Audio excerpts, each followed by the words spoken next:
I'm watching all the coverage, which is part of the job, and Trump's going to speak. Everybody's, Trump to speak at Mar-a-Lago. And on MSNBC, just before he starts, Rachel Maddow says this.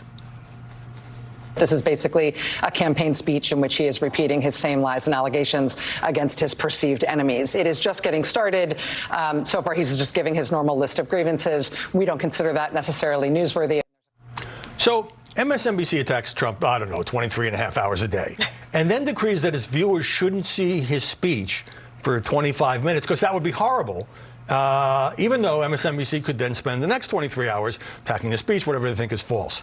What do you think of the way they just sort of said we're not taking this, no way, no how? I think it's really insulting, not just bad for business, but bad for media. I mean, that speech got really big ratings for a lot of folks. Mm-hmm. And the question, though, is the newsworthiness of a speech from a presidential candidate, a leading presidential candidate, is not determined by how smart you think your audience is, by your perception of your audience's ability to interpret it responsibly. And that's what Rachel Maddow is saying. You, the audience, can't be trusted to know that this guy might be exaggerating like politicians do. He might be making things up. He might be saying things X, Y.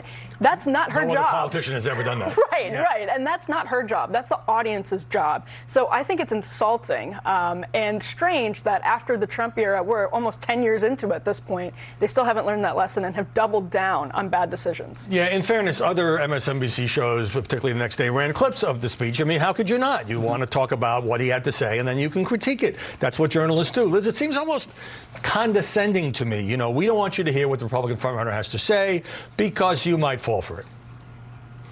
I'm wondering if Emily would think it's insulting that Fox News in the past has decided on occasion not to cover a Donald Trump rally or speech. That has been happening in the past. And, I love people who just want to throw that out there and say the editorial decision was supposed to be this. Editorial decisions are made for all kinds of reasons.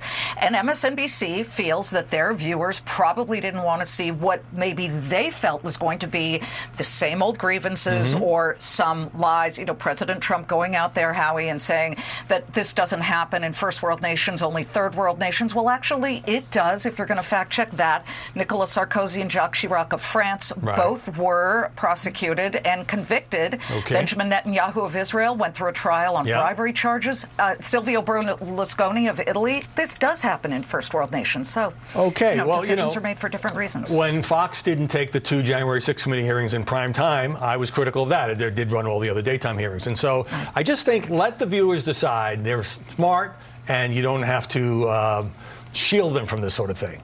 Thanks so much, Emily Jasinski and Liz Klayman. Good to see you as always. Up